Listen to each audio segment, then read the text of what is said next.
எங்கள் பரிசுத்த தகப்பனே, எங்கள் வல்ல பிதாவே, நாங்கள் உம்முடைய சமூகத்திலே கடந்து வர தேவனாய் கர்த்தர் எங்களுக்கு பலன் தந்தீங்க, நன்றி செலுத்துகிறோம். எங்கள் சர்வ வல்லவர் ஆண்டவரே, நீர் உம்முடைய மகிமையான காரியங்களை நிறைவேற்றத்தக்கதாக ஜெபிக்கிறோம். தாண்டினுடைய துவக்கத்தில் தகப்பனே, எங்களுடைய ஊழியத்தை சார்ந்த பிள்ளைகளோடு கர்த்தனை பேசின வார்த்தை, வாய்க்காலை வெட்டுங்க, காற்று இல்லாம மழை இல்லாம அதை நிரப்புவேன் என்று சொன்ன வார்த்தை, பிள்ளைகள் வெட்டுகிற வாய்க்கால்கள் நிரம்பும்படி, எடுக்கிற முயற்சிகள் வாய்க்கும்படி, தகப்பனே ஒருவேளை சாதகமான சூழ்நிலை கண்ணுக்கு தெரியாட்டியும் அந்த ஆசீர்வாதங்களை சுதந்திரித்து முழுமையடையும்படி தேவனாய் கர்த்தர் எங்களுக்கு பலன் தருகிறார். நம்முடைய பரிசுத்த கரத்தில் ஒப்புக் கொடுக்கிறோம் எங்கள் ஜீவனுள்ள எங்கள் பரிசுத்த பரம தகப்பனே, ஆமென். அல்லேலூயா. 2 தெசலோனிக்கேயர் புத்தகம் 3ஆம் அதிகாரம் 3ஆம் வசனத்தை தேவனாய் கர்த்தர் வாக்குத்தத்தமாய் கொடுத்தார். 2 தெசலோனிக்கேயர் புத்தகம் 3ஆம் அதிகாரம் 3ஆம் வசனம். கர்த்தரோ உண்மையுள்ளவர், அவர் உங்களை ஸ்திரப்படுத்தி தீமையினின்று விலக்கி காத்துக் கொள்ளுவார் என்று சொல்லப்படுகிற தேவனுடைய வார்த்தை. கர்த்தரோ உண்மையுள்ளவர். கர்த்தர் உண்மையுள்ளவர்னா வேற அர்த்தம், கர்த்தரோ உண்மையுள்ளவர்னா வேற அர்த்தம். கர்த்தரோ உண்மையுள்ளவர்னா மீதி உலகத்தில் இருக்கிற எவனும் உண்மையுள்ளவன் இல்லைன்னு அர்த்தம். யாரும் உண்மையுள்ளவர் அல்ல என்று அர்த்தம். ஆனா அவரோ உண்மையுள்ள தேவனா இருக்கிறார். அவர் அழைத்த அழைப்பு மாறுவதில்லை, நம்மளை தெரிந்து கொண்ட காரியம் மாறுறதில்லை. அவர் உண்மையுள்ளவரா இருக்கிறார், வாக்கு தத்தத்துல உண்மையுள்ளவரா இருக்கிறாரு. அவர் பேசின காரியங்களை நிறைவேற்றுவதில் தீவிரம் உள்ள தகப்பனா இருக்கிறார். அவர் உண்மையுள்ளவரா இருக்கிறார். அதுல சொல்லப்படுகிற அவர் உங்களை ஸ்திரப்படுத்தி தீமை நின்று உங்களை விலக்கி என்ன செய்வார்? காத்துக் கொள்ளுவார். தீமை நின்று உங்களை விலக்கி காத்துக் கொள்ளுவார், உங்களை ஸ்திரப்படுத்துவார். தீமை நின்று உங்களை விலக்கி அப்படின்னு நம்ம நினைப்போம்னா, நிறைய கடன் பிரச்சனை, அந்த பிரச்சனை, இந்த பிரச்சனை, பிசாசு போராட்டம், செய்வன, பிள்ளி சூனியம், அதான் தீமைகளுடைய லிஸ்டாக நமக்கு இருக்கும். ஆனா இந்த 2 தெசலோனிக்கேயர் 3ஆம் அதிகாரத்தில் ஆண்டவர் சொல்ற தீமைகளே வேற. என்னை விலக்கி தேவனாகிய கர்த்தர் காத்துக் கொள்ளுகிறார். நான் சில தீமைகள் இருந்து விலக்கப்படும் போதுதான் ஸ்திரப்பட முடியும். நான் ஸ்திரப்படும் போது தேவனாகிய கர்த்தர் எனக்கென்று வைத்திருக்கிற வாக்கு தத்தங்களை நான் நிறைவேற பெற்றுக் கொள்ள முடியும். நீங்க தீமை நின்று விலக்கப்படாம நீங்க ஸ்திரப்பட முடியாது. ஸ்திரப்படாம கர்த்தருடைய ஆசீர்வாதங்களை நீங்க சுதந்திரிக்க முடியாது. அது ரொம்ப ரொம்ப முக்கியமானது. இந்த தெசலோனிக்கேயருக்கு எழுதின 1ஆம் நிருபமும் 2ஆம் நிருபமும் துவக்க காலகட்டத்தில் எழுதப்பட்டதான நிருபங்கள். அந்த சபையே வெறும் 3 வார ஊழியத்தில் உருவாக்கப்பட்டதான சபைகள். தெசலோனிக்கே சபை அவ்வளவு குறுகிய காலத்தில் உருவாக்கப்பட்டது. அந்த உருவாக்கப்பட்ட சபைகளுக்கு துவக்க காலத்தில் எழுதப்பட்டதான நிருபங்கள் தான் இந்த பகுதிகள். துவக்க காலத்தில் எழுதப்பட்டதா இருந்தாலும் இந்த 2வது நிருபத்தெல்லாம் பாத்தீங்கன்னா பரிசுத்தத்தை குறித்து நிறைய எழுதுறார். 2ஆம் அதிகாரத்துல, 1 அதிகாரத்திலாம் பாத்தீங்கன்னா இந்த பரிசுத்தத்தை குறித்து ரொம்ப அதிகமா எழுதுறார். இந்த 3ஆம் அதிகாரத்திற்கு வரும்போது சொல்லுகிறார், கர்த்தர் உண்மையுள்ளவர், அவர் உன்னை தீமையில் இருந்து விலக்கி பாதுகாத்துக் கொள்ளுவார், அவர் உன்னை ஸ்திரப்படுத்துவார். நான் ஏன் ஸ்திரப்படணும் பிரதர்? வாழ்க்கையில எப்பொழுதும் ஊசலாட்ட மாதிரி என்ன செய்ய முடியாது, வாழ முடியாது, தடுமாறிக்கிட்டே வாழ முடியாது. நிலையான ஒரு ஸ்திரப்படுகிற வாழ்க்கை என்பது வாழணும் தேவனாகிய கர்த்தர் விரும்புகிறார். அப்ப இந்த இடத்துல தீமைகளாக தேவனாகிய கர்த்தர் அடையாளப்படுத்துகிற காரியங்கள் என்னன்னு கேட்டீங்கன்னா, ஒரு பெரிய காரியங்கள் எழுதப்பட்டிருக்கிறது. தீமையிலிருந்து நாம் விலக்கி பாதுகாக்கப்பட வேண்டும் என்பது ஆண்டவராகிய இயேசு கிறிஸ்துவினுடைய ஜெபம் கூட. இயேசு கிறிஸ்து ஜெபித்த ஜெபத்தினுடைய ஒரு அதிகாரம் யோவான் 17. அதுல தன்னுடைய சீசர்களுக்காக ஜெபிக்கிறார். சீசர்கள் மூலமாக ரட்சிக்கப்பட்டு விசுவாசிகள் ஆனவர்களுக்காக ஜெபிக்கிறார். இன்னும் விசுவாசிகள் ஆக போகிறவர்களுக்காக அதில் ஜெபிக்கிறார். அந்த ஜெபத்தினுடைய ஒரு பார்ட் அந்த 15ஆம் வசனத்திலிருந்து வருகிறது. வாசிக்கலாம். யோவான் 17ஆம் அதிகாரம் 15ஆம் வசனத்திலிருந்து, நீர் அவர்களை உலகத்திலிருந்து எடுத்துக்கொள்ளும்படி நான் வேண்டிக் கொள்ளாமல் நீர் அவர்களை தீமை நின்று காக்கும்படி வேண்டிக் கொள்ளுகிறேன். ஆண்டவராய் கர்த்தர் அங்க இயேசு கிறிஸ்து தன்னுடைய சீசர்களுக்காக ஜெபிக்கும் போது சொன்னார், உலகத்திலிருந்து எடுத்துக்கொள்ள நான் வேண்ட போறதில்லை, ஆனா உலகத்தினுடைய தீமையிலிருந்து என்ன செஞ்சு கொள்ளும், நீ காத்து கொள்ளும் என்று வேண்டிக் கொள்ளுகிறேன். யாருக்காக? சீசர்களுக்காக ஜெபிக்கிறார். எல்லாம் விளங்கிக் கொள்ளுங்க. இந்த உலகத்தில் இருக்கிற எல்லா பரிசுத்தவான்கள், தேவனுடைய ஊழியர்கள், விசுவாசிகள் எல்லாருக்கும் தேவையான ஒரு ஜெபம் அது. தன்னுடைய சீசர்களுக்காக ஜெபிக்கிறார். தீமையில் இருந்து அவரை என்ன பண்ணிக்கொள்ளுங்க, காத்து கொள்ளுங்க ஜெபிக்கிறார். கீழே சொல்றார் பாருங்க, நான் உலகத்தான் அல்லாதது போல அவர்களும் உலகத்தார் அல்ல, உம்முடைய சத்தியத்தினாலே அவர்களை பரிசுத்தமாக்கும், உம்முடைய வசனமே சத்தியம். நீர் என்னை உலகத்தில் அனுப்பினது போல நானும் அவர்களை உலகத்தில் அனுப்புகிறேன், அவர்களும் சத்தியத்தினாலே பரிசுத்தமாக்கப்பட்டவர்கள் ஆகும்படி அவர்களுக்காக நான் என்னைத்தானே பரிசுத்தமாக்குகிறேன். ஆண்டவராக இயேசு கிறிஸ்து சொன்ன வார்த்தை, ஜெபித்த வார்த்தை. நான் உலகத்தான் அல்லாதது போல அவர்களும் உலகத்தான் அல்ல. யாரும் சீசர்களும் உலகத்தான் அல்ல. இப்ப உலகத்தார்களுக்கும் உலகத்தான் அல்லாதவர்களுக்கு என்ன வித்தியாசம் பிரதர்? அந்த பரிசுத்தன்ற ஒண்ணுதான் வித்தியாசம். அதனாலதான் அடுத்தவர்கள் பரிசுத்தத்தை குறித்து ஜெபித்தார். உம்முடைய வசனத்தை கொண்டு அவளை பரிசுத்தப்படுத்துன்னு ஜெபம் பண்ணார். யாருக்காக? சீசர்களுக்காக. தன்னோடு கிட்டத்தட்ட 3.5 வருஷம் கூடவே இருக்கிற சீசர்கள்.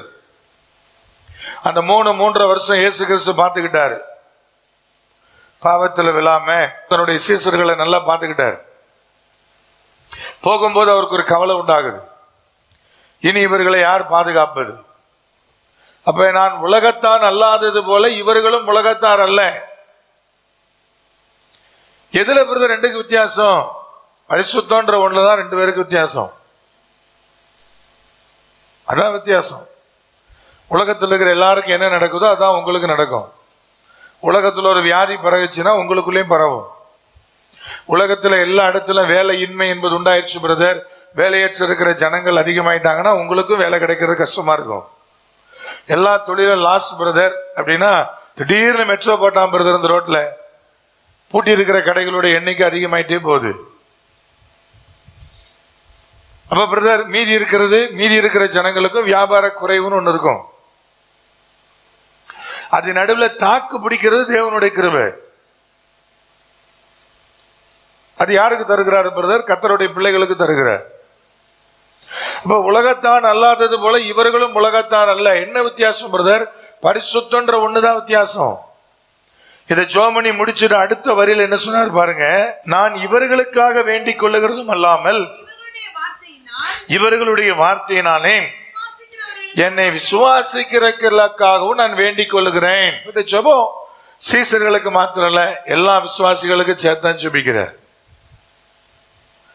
இயேசு கிறிஸ்து உலகத்தை படைக்கும் போது எப்படி இருந்தாரோ, கர்த்தராகிய தேவன் எப்படி இருந்தாரோ அப்படியே தான் இப்ப இருக்கிறார். நேற்றும் இன்றும் என்றும் மாறாதவர், ஆதியும் அந்தமானவர். அவரிடத்துல எந்த மாறுதலும் இல்லை.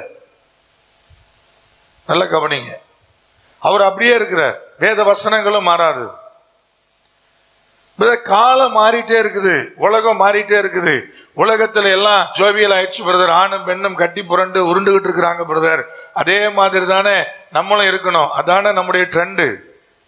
அதான நான் 2K கிட்ஸ் என்பதனுடைய அர்த்தம் அப்படின்னீங்கன்னா, அப்ப கர்த்தர் சொல்வாரு, உலகம் செய்யற எல்லா பாவத்தையும் நான் அங்கீகரிக்கலேன்னு கேட்பாரு. உலகத்துல பாவம் சேர்ந்தான் இருக்குது. விபச்சாரம் இருக்குது, வேசித்தனம் இருக்குது, குடி இருக்குது, வெறி இருக்குது, எல்லாம் இருக்குது. அப்ப அதெல்லாம் கர்த்தர் அக்செப்ட் பண்ணியிருக்காரா? அப்ப எல்லாம் மாறிடுச்சு என்பதனால தேவனும் மாறுவாரா? வசனங்கள் மாறுமா? மாறவே மாறாது. இப்ப உலகத்தான் அல்லாதது போல இவர்களும் உலகத்தார் அல்ல. என்ன வித்தியாசம்? ஒரே வித்தியாசம், பரிசுத்தம் மட்டும்தான். அது ஒண்ணுதான் வித்தியாசம் அவர்களுக்கும் நமக்கும். அப்ப நான் அப்படி வாழ முடியுமா பிரதர்? வாழ முடியாது. ஏன்னா கர்த்தர் சொல்றாரு, நீ உலகத்தான் அல்ல, நீ உலகத்தான் அல்ல. அவன் வாழ்ற வாழ்க்கையை வாழ முடியாது. அவன் உடுக்கிற உடையை நீ உடுக்க முடியாது. அவன் கிழிச்சு போட்டு அலைவான். நீயும் அப்படி உடுக்கணும்னு ஆசைப்பட்டனா நீ தேவனுடைய பிள்ளை என்பதற்கான வாய்ப்பு கிடையவே கிடையாது. நான் அவளை போல மாற முடியாது. என்ன வித்தியாசம்? ஒரே ஒரு வித்தியாசம் இருக்குது, பரிசுத்த என்பது. அந்த பரிசுத்த என்கிற வித்தியாசம் மிக தெளிவாக நமக்கு போதிக்கிறது. அது சில ஒழுக்கத்தின் அடிப்படையில் வரும். அது சிலவற்றிலிருந்து நான் விலகி இருக்கும்போதுதான் வரும். அப்ப தீமையிலிருந்து நான் விலக்கப்பட வேண்டும் என்பதற்கு தீமையாக இந்த 2 தெசலோனிக்கர் 3ஆம் அதிகாரத்தில் என்னத்தை பவுல் காண்பிக்கிறார்? வாசிக்க போறீங்க. முதலாவது 2ஆம் வசனம். துர்க்குணராகிய பொல்லாத மனுஷர் கையினின்று நாங்கள் விடுவிக்கப்படும்படிக்கும் எங்களுக்காக வேண்டிக் கொள்ளுங்கள். விசுவாசம் எல்லாரிடத்திலும் இல்லையே, கர்த்தரோ உண்மையுள்ளவர். அப்ப ஆண்டவரை கர்த்தர் சொல்ல தீமை என்று காண்பிக்கிற முதல் காரியம் என்னன்னு கேட்டீங்கன்னா, துர்க்குணராகிய மனுஷர். இந்த உலகத்தில் ஏராளமான பேர் இருக்கிறான். அடுத்தவனை கெடுத்து, அடுத்தவனை வஞ்சித்து, அடுத்தவனை ஏமாற்றி, அடுத்தவனுடைய ஆசீர்வாதங்களை சுரண்டி பல்வேறு விதத்துல வாழுகிறவர்கள். எந்த சந்தர்ப்பத்துல எதுல நீங்க போனாலும் உலகத்துல வஞ்சிக்கிற கூட்டம் வந்துகிட்டே இருக்குது. ஆன்லைன் சீட்டிங் அதிகமாயிட்டே இருக்குது. ஜனங்கள் வஞ்சிக்கப்பட்டு கொண்டே இருக்கிறாங்க. யாரை நம்புவது தெரியாது, யார் கூட இணைவது தெரியாது, யார் கூட பார்ட்னரா சேர்வது பிரதர் தெரியாது. அவர் ரொம்ப நல்லவருங்க அப்படி சொல்லிதான் சேருவோம். அவர் நம்மளை ஏமாத்திட்டு போயிடுவோம். முதல்ல நம்பிக்கை தானே வாழ்க்கை. கல்யாணம் ஆகும்போது யாராவது விவாகரத்து பண்ணணும்னு சொல்லியா கல்யாணம் பண்ணுவான்? முழு நம்பிக்கையோட தானே பண்ணுவான். அப்புறம் ஏங்க விவாகரத்து நடக்குது? இதெல்லாம் கேள்வி. அப்ப முதல்ல கர்த்தர் தீமையை அடையாளப்படுத்துவது துர்க்குணராகிய மனுஷர், துன்மார்க்கர். இந்த உலகத்தில் இருக்கிற ஏராளமான கூட்டம் இருக்கிறது. எவ்விதத்திலாகிலும் யாரையாவது கெடுத்து கொண்டே இருக்கிறது. வேலை பார்க்கிற ஸ்தலத்துல இவன் பார்க்கிற வேலையை அவன் பார்த்த மாதிரி காமிப்பான், தொழிலை ஏமாத்துவான். இன்னைக்கு சீட்டிங் இல்லாத இடமே கிடையாது, ஏமாற்றுகிற மனிதர்கள் இல்லாத இடமே கிடையாது. எல்லாத்திலையும் ஒரு சீட்டிங் இருக்கு.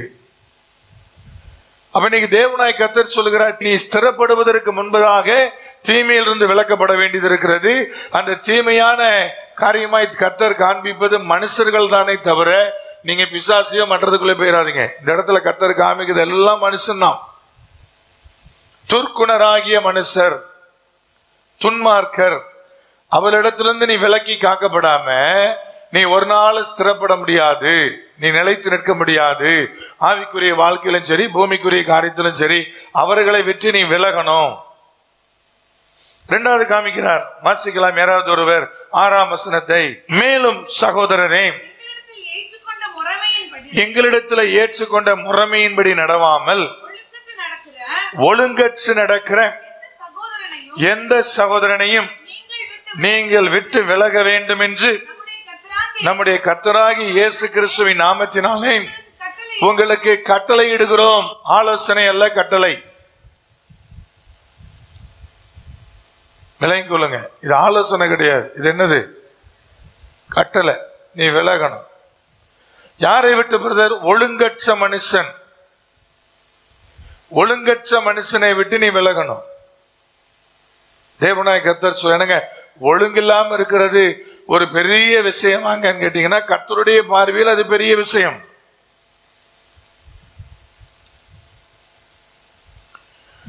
எல்லா சிக்ஷையும் தற்காலத்தில் அது மிகுந்த கடினமான ஒன்றாகத்தான் பார்க்கப்படும் வசனம் சொல்லுது. சிக்ஷைனா என்ன பிரதர்? டிசிப்ளின், கட்டுப்பாடு. ஒழுங்குனா என்ன பிரதர்? அந்த கட்டுப்பாடுக்குள்ள, டிசிப்ளினுக்குள்ள வாழுகிற வாழ்க்கை. ஒழுங்கற்ற மனுஷனை தேவனாய் கர்த்தர் ஆசீர்வாதத்துக்கு பாத்திரவானாக பார்க்கல. எது பிரதர் ஒழுங்கு? வாழ்க்கையில நீங்க ஆசீர்வாதமா வாழணும்னா முதல்ல உங்களுக்கு ஒழுங்கு வேணும். ஒழுங்குனா என்ன பிரதர்?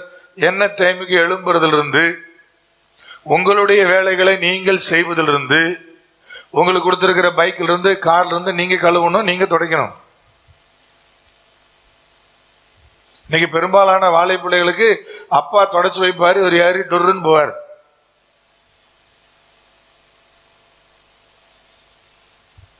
என்ன ஆகும் பிரதர்? கர்த்தருடைய ஆசீர்வாதத்தை நீ பார்க்க முடியாது. இப்போ ஒழுங்கற்றவனை, இதெல்லாம் ஒரு பெரிய மேட்டரா பிரதர்? கர்த்தருடைய பார்வையில பெரிய மேட்டர் தான் அது.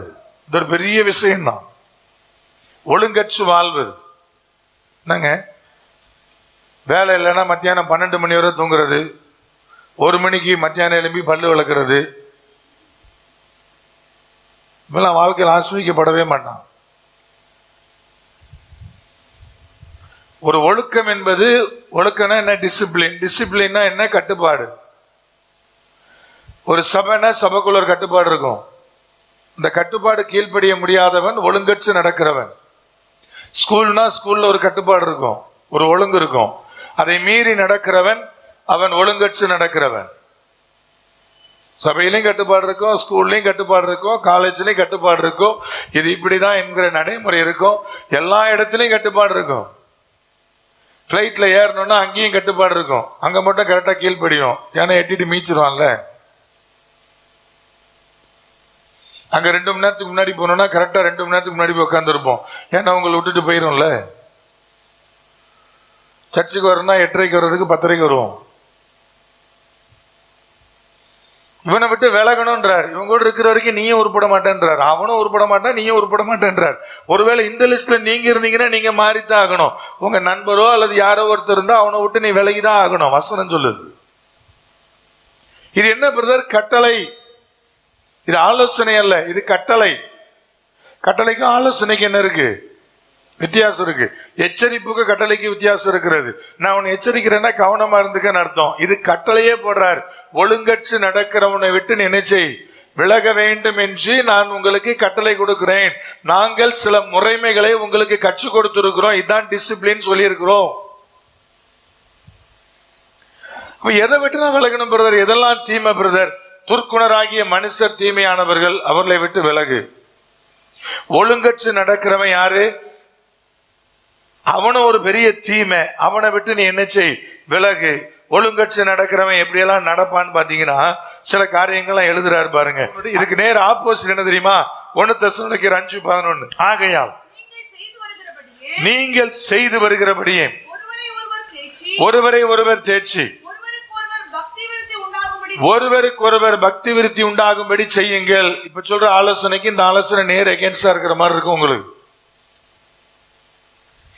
ஒருவர் தேர்ச்சுங்க பிரதர், ஒருவர் தாங்குங்க, ஒருவருக்கு ஒருவர் ஆலோசனை சொல்லுங்கன்னு சொல்ற அதே தேவன் தான் இங்க சொல்றாரு அவனை விட்டு விலகன்.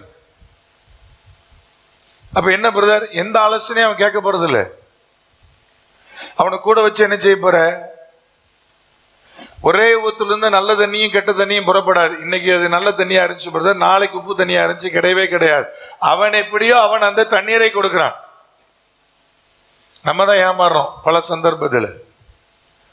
திருந்திடுவான், பார்த்துருவோம், ஒருவேளை மாறிடுவான், இப்படியெல்லாம் நினைச்சு கூடவே கூட்டிட்டு அலைஞ்சு முதுகுல குத்தப்படுறோம், காயப்படுறோம். இப்போ வசனம் சொல்லுகிறது, அழகா சத்திய வார்த்தையை போதிக்கிறார். ஒழுங்கற்று நடக்கிறவனை விட்டு என்ன செய்? விலகு. 3வது ஒருத்தரை காமிக்கிறார். 11ஆம் வசனம். உங்களில் சிலர் யாதொரு வேலையும் செய்யாமல் வீண் அலுவல்காரராய், திரும்ப அதே வார்த்தையை சொல்லுகிறார், ஒழுங்கற்று திரிகிறார்கள் என்று கேள்விப்படுகிறோம். இப்படிப்பட்டவர்கள் அமைதலோட வேலை செய்து தங்கள் சொந்த சாப்பாட்டை சாப்பிட வேண்டும் என்று நம்முடைய கர்த்தராகிய இயேசு கிறிஸ்துவினாலே அவர்களுக்கு கட்டளையிட்டு புத்தி சொல்லுகிறோம். இதுதான் கட்டளை தான். இங்கே வேதம் சொல்லுகிறது, சிலர் எந்த வேலையும் செய்யல. எந்த வேலையும் செய்யல, வீட்டுல சும்மா இருக்கிறானா பிரதர்? இல்ல, வீண் அலுவல்காரனா இருக்கிறான், பிஸியா தான் இருக்கிறான். நான் உங்கள்கிட்ட எப்பவும் சொல்ற பழமொழி மாதிரிதான், நாய்க்கு எந்த வேலையும் இல்லை, ஆனா நிக்கிறதுக்கு நேரம் இல்லை.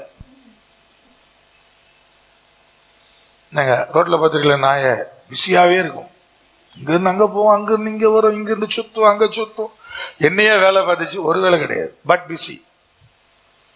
இப்ப இங்க ஆண்டவர் தான் சொல்றாரு, ஒரு வேலை கிடையாது, ஆனா வீண் அலுவல்கள் நிறைய இருக்கு. அந்த குட்டிச்சோறு, அந்த டீ கடை, அப்புறம் 4 பேரோட ஆட்டோ, வீண் அலுவல்கள் எல்லாம் இருக்கு. இதை விளங்கலையா? ஒரு வேலை கிடையாது, ஆனா வீண் அலுவல் இருக்கு. இப்ப வேலையெல்லாம் படுத்து கிடக்குறானா பிரதர்? இல்ல, பிஸியா இருக்கிறான், யார் வேலையோ செஞ்சுட்டு இருக்கிறான். இதெல்லாம் கர்த்தர் அடையாளப்படுத்தி காமிக்கிறான். ஒழுங்கற்று திரிகிறான். ஏன் திரிகிறான்னு சொல்றாரு? ஒழுங்கற்று இருக்கிறவன் திரியதான் முடியும். ஏன்னா அவனால காலையிலிருந்து சாயந்தரம் வரைக்கும் எந்த வேலையும் செய்ய முடியாது.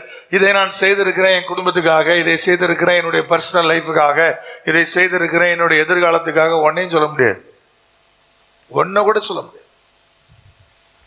அவன் வீண் அலுவல்காரன், திரிகிறவன். இவனெல்லாம் கர்த்தர் சொல்லிட்டு சொல்றாரு, இவனை விட்டு நீ விலகிதான்.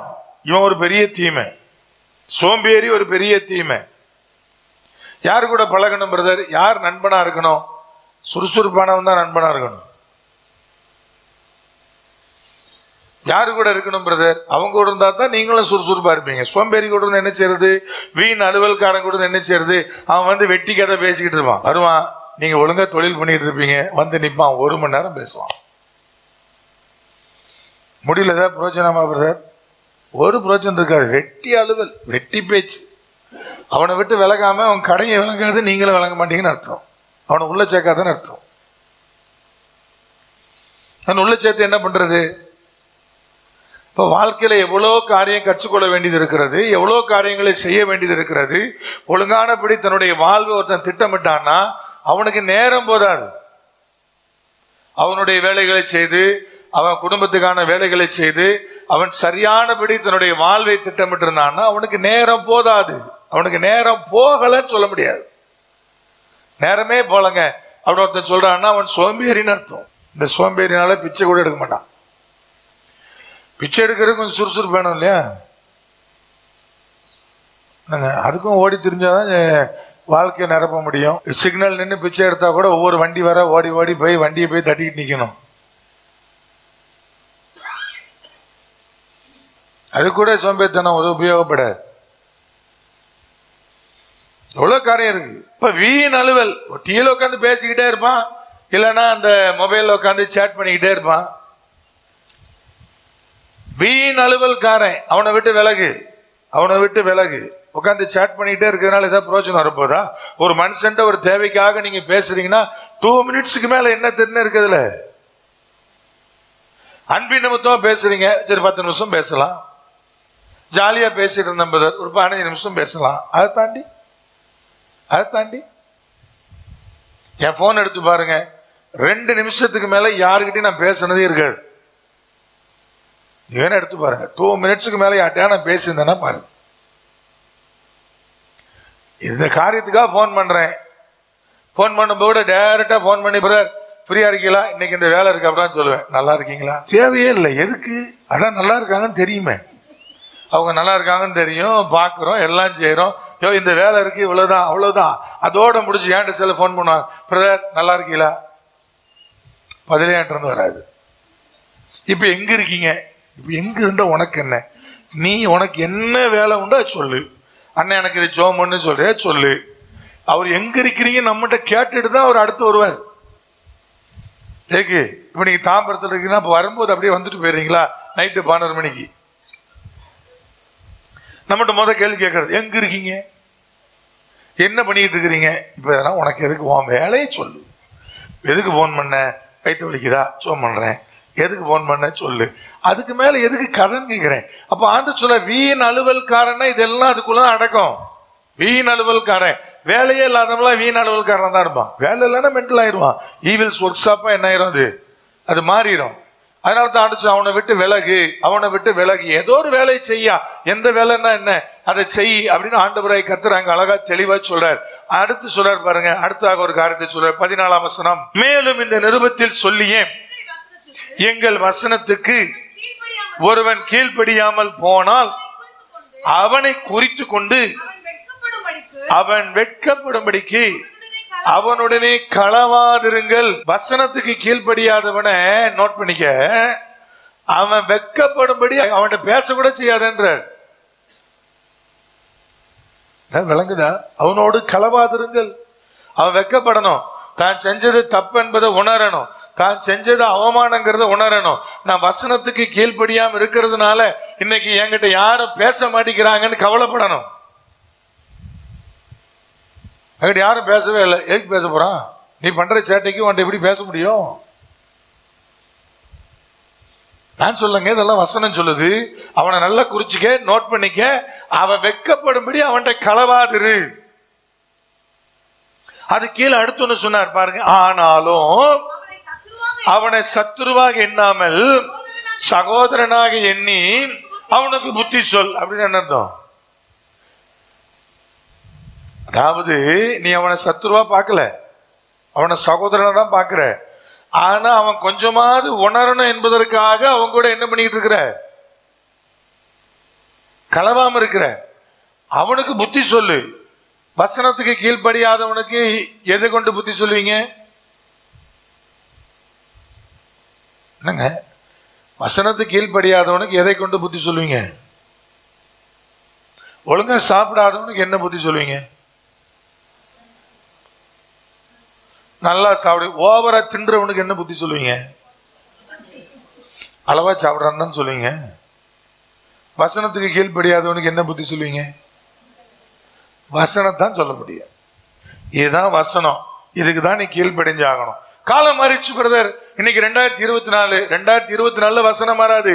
கர்த்தருக்கு சித்தமாய் 3000 வருஷம் ஆனாலும் வசனம் மாறாது. ஆதாம் ஏவாளை உருவாக்கும் போது கர்த்தர் எப்படி இருந்தாரோ அப்படிதான் இப்போ இருப்பார். அவர் நேற்றும் இன்றும் என்றும் மாறாதவர். அவர் மாறவே இல்லை, அவர் அப்படியே இருக்கிறார். காலத்துக்கு ஏத்த மாதிரி பைபிள் மாறாத, காலத்துக்கு ஏத்த மாதிரி தேவன் மாற மாட்டாரு. அப்புறம் நீ மாறுவது எப்படி கர்த்தர் அக்செப்ட் பண்ணுவாரு? இப்ப மாற முடியாது. இப்ப வசனம் சொல்லுது, ஐயா அவனை சத்துருவா பார்க்காத, ஆனா அவன் வெட்கப்பட்டு அவன் வசனத்துக்கு கீழ்படுகிற வரை அவன்கிட்ட களவாது. இதுக்கு முன்னாடி சொல்லப்பட்ட நோட்டெல்லாம் விலகுனாரு. ஆனா வசனத்துக்கு கீழ்படியாதவங்கிட்ட சொன்னாரு, இதுக்கு கீழ்படுகிறதுக்காக அவங்கிட்ட பேசாத, களவாத, அவன் வெட்கப்படணும்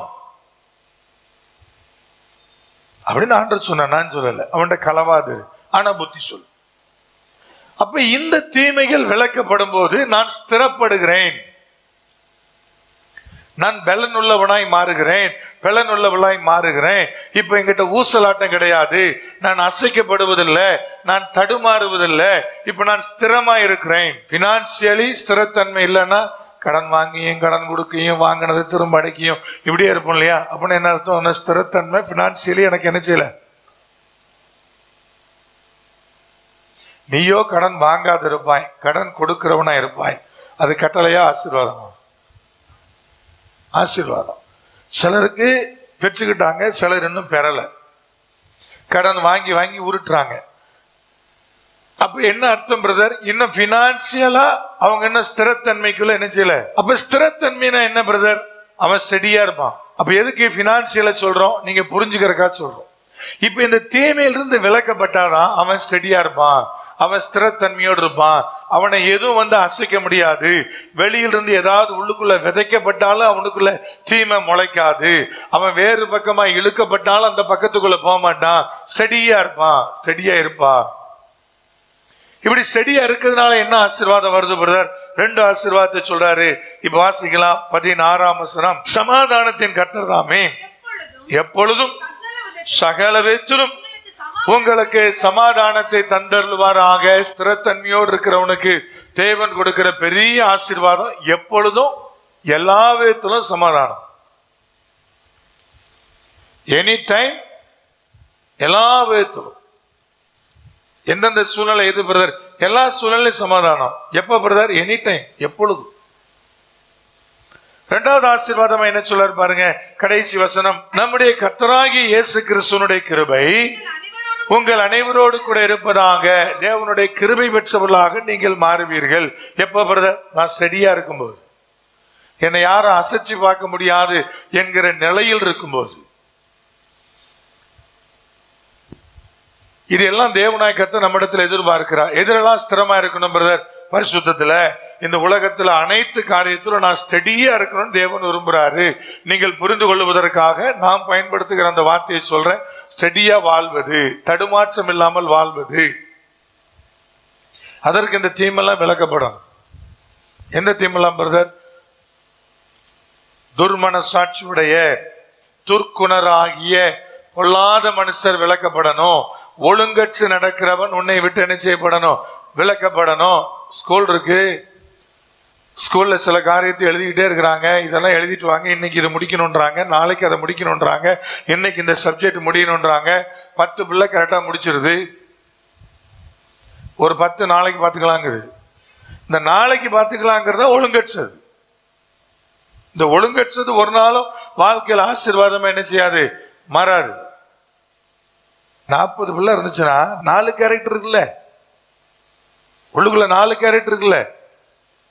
என் பிள்ளை எதுக்கு அவங்க கூட ஃப்ரெண்ட் ஆனா? 2 பேருடைய கேரக்டர் ஒண்ணு, 2 பிள்ளைகளுடைய கேரக்டர் ஒண்ணு. அது 2 ஒன்னாதான் சுத்தம். விபச்சார கல்ல வேசித்தன மயக்கம் உள்ளவன் காமம் உள்ளவன் அவனும் அவ்வளவு ஒன்னாதான் அணைவாங்க. ஏன்னா உள்ளுக்குள்ள ஃபுல்லா காமம் அது நிறைந்திருக்கிறது. அதெல்லாம் ஒன்னா அலையும். ரவுடிஸ் அதெல்லாம் ஒன்னா அலையும். சினிமாவுக்கு போறவன் எல்லாம் ஒன்னா அலைவான். தண்ணி அடிக்கிறவன் எல்லாம் ஒன்னா அலைவான். எப்படி கூட்டுச்சாரானே தெரியாது. ஏன் பிரதர்? அந்த பர்டிகுலர் மனுஷனுடைய கேரக்டர் அது. இப்ப ஒழுங்கற்று நடக்கிறவங்கிட்ட தான் இன்னொரு ஒழுங்கற்ற பிள்ளை போய் சேரும். ஸ்கூல்ல உங்க பிள்ளை ஒழுங்கற்றவனோடு இருக்குதுன்னு என்ன அர்த்தம்னா உன் பிள்ளையும் ஒழுங்கற்றதுன்னு அர்த்தம். இப்ப கர்த்தர் சொல்றாரு, அந்த ஒழுங்கற்றவற்றிலிருந்து விடுபடாம இந்த ஒழுங்கற்றது ஒழுங்குள்ளதான் மாறாது, ஸ்திரப்படாது. அது கூட இருக்கிற வரைக்கும் இது இப்படியே தான் அலையும். விளங்குல எக்ஸாமுக்கு முந்தின நாள் தான் முட்டிக்கிட்டு சாவும். ஒழுங்கற்றவனோட நீ இருக்கிற உன் வாழ்க்கை கடைசி வரை இப்படிதான் இருக்கும். இப்படியே அலைய வேண்டியதான், ஒன்னும் மாறவே மாற போதில்லை. அப்ப ஒழுங்கற்றவனை விட்டு நீ விலகினா மட்டும்தான் நீ ஒழுங்குள்ளவனா மாற முடியும். அப்ப துர்க்குணராகிய பொல்லாப்பு செய்கிற மனுஷனை விட்டு விலகு, ஒழுங்கற்றவனை விட்டு விலகு, சோம்பேறி வேலை வெட்டி இல்லாதவனை விட்டு விலகு, வீண் அலுவல்காரனை விட்டு விலகு, ஒழுங்கற்றவனா திரிகிறவன் கூட சேர்ந்து திரியாத. அப்படியே திரிவான், காலையில போவான், என்ன செய்வானோ தெரியாது, விடிய காலம் 3 மணிக்கு வீட்டுக்கு வருவான். அதுல என்ன ஒழுங்கு இருக்கு? நாங்க ஹவுஸ் ஓனர் கூட 10 மணிக்கு மேல வந்தா கேட்ட போட்டுருவேன்னு மிரட்டுறாரு.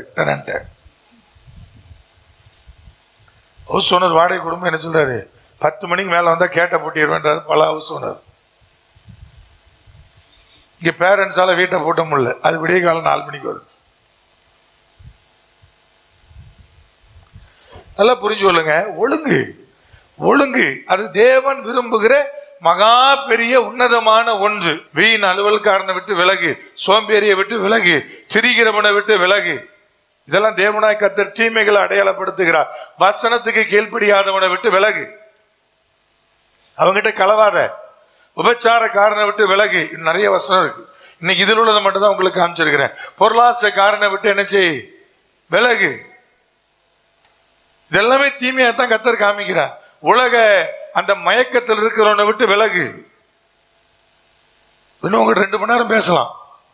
விளக்கப்பட வேண்டிய தீமைகளாக தேவனாய் கர்த்தர் அடையாளப்படுத்துகிற ஒவ்வொன்றையும் இப்ப விலகும் போது நான் ஸ்திரப்படுகிறேன்.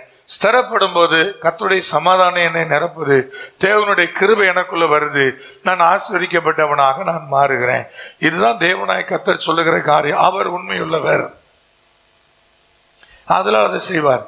ஏன் உண்மையுள்ள ஒரு பிரதர்? தன் சீசர்கள் பரிசுத்தமாக்கப்படணும் என்பதற்காக நான் என்னைத்தானே பரிசுத்தமாக்கிக் கொள்ளுகிறேன் சொன்னவர் இயேசு கிறிஸ்து. அந்த ஜெபத்துல வாசிங்க இல்லையா? வாசிக்கலாமே திரும்ப, அதனுடைய ஆழத்தை நீங்கள் புரிந்து கொள்வதற்காக. யோவான் 17, அவர்களும் சத்தியத்தினாலே பரிசுத்தம் ஆக்கப்பட்டவர்களாகும்படி அவர்களுக்காக நான் என்னை தானே பரிசுத்தமாக்குறேன். இயேசு கிறிஸ்து பரிசுத்தம் இல்லையா? கேள்வி புரியுதா புரியலையா? அவர் தான் 24/7 பரிசுத்தமா தானே இருந்தாரு.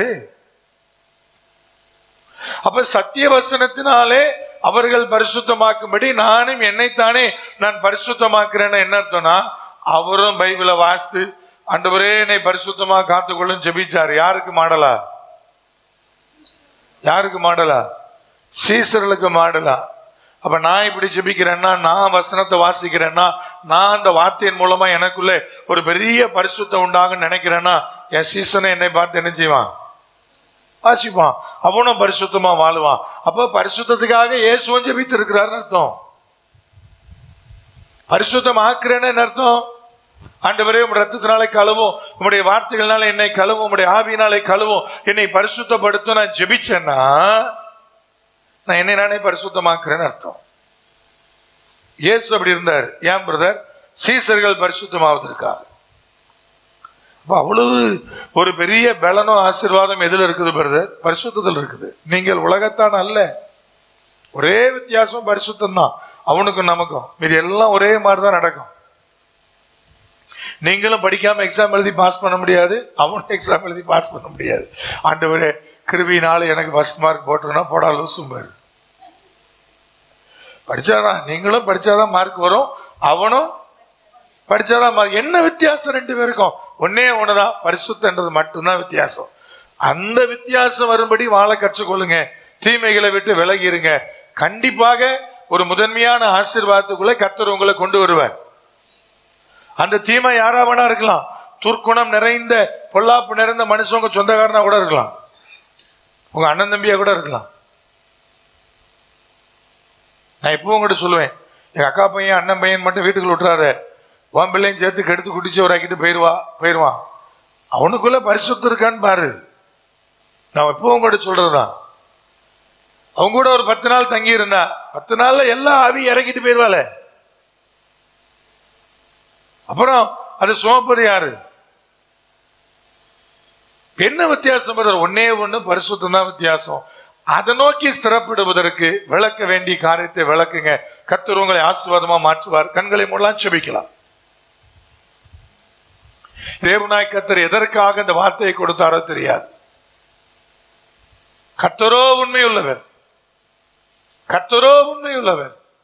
அவர் உன்னை ஸ்திரப்படுத்தி உங்களை தீமையில் இருந்து விலக்கி காத்துக் கொள்ளுவார். இதான் தேவனாய் கர்த்தர் உங்களுக்கு கொடுக்கிற வார்த்தை. விளக்கப்பட வேண்டிய காரியத்தை விளக்கு. நான் உனக்கான ஆசீர்வாதத்தை ஆயத்தம் பண்ணுகிறேன் என்பதுதான் கர்த்தர் உங்களோடு பேசி இருக்கிற காரியம். இன்னைக்கு என்ன தேவையோ நீங்க இருந்தாலும் ஒரு முடிவுக்குள்ள வாங்க. இந்த வசனங்களின்படி, இத சொந்தமா பிளஸிங் ஸ்டான்லி பேசல, வசனத்தை தான் காமிச்சிருக்கிறாரு. இந்த வசனத்தின்படி என்னை விட்டு விளக்கப்பட வேண்டிய காரியம் என்னென்ன இருக்குதோ அதை விளக்க எனக்கு பலன் தாருன்னு கேளுங்க. அதை விட்டு விலகினா அடுத்த கட்ட உயர்வு உங்களுக்கு வந்துடும், அடுத்த கட்ட ஆசீர்வாதம் வந்துடும், நீங்க ஸ்திரப்பட்டுருவீங்க, தேவனுடைய கிருபை உங்களுக்குள்ள வந்துடும். அடுத்த கட்டத்தை நோக்கி வளர்வதற்கு தேவன் உங்களிடத்தில் எதிர்பார்ப்பது எல்லாத்தையும் விட்டு விலகு. 24 மணி நேரமும் ஒரு விபச்சார மயக்கத்தோட பேசுகிற நண்பன் உங்களோடு இருந்தான்னா உங்க வாழ்க்கை எப்படி இருக்கும்? எப்பொழுதும் குடியை குறித்தே பேசி குடித்து வெறிக்கிற ஒரு நண்பன் உங்களோடு இருந்தான்னா ஒரு நாள் விழுவீங்க. எல்லாத்தையும் விட்டு விளக்குங்க. நேரிலும் சரி, உங்களுடைய வாட்ஸ்அப், உங்களுடைய இன்ஸ்டா, உங்களுடைய ஸ்னாப்சாட் எல்லாத்திலிருந்தும் சரி, ஆண்டவரே விளக்கு எனக்கு பலன் தாருன்னு கேளுங்க. விளக்க பலன் தருவார், ஸ்திரப்படுத்துவார், உங்களை நிக்க வைப்பார், உங்களை நிலைநிறுத்துவார். தடுமாற்று இல்லாம ஸ்டெடியா நிற்பீங்க. உங்களை ஒன்றும் அசைக்க முடியாதபடி தேவனாய் கர்த்தர் உங்களை ஆசீர்வதிப்பார். எங்கள் பரிசுத்த தகப்பனே, இந்த கிருபைகளை எங்கள் பிள்ளைகளுக்கு தார். ஆண்டவரே, பிள்ளைகள் ஒருவேளை இன்னைக்கு எனக்குரிய வாக்கு தத்தம் என்னன்னு வாஞ்சித்து வந்திருக்கலாம்.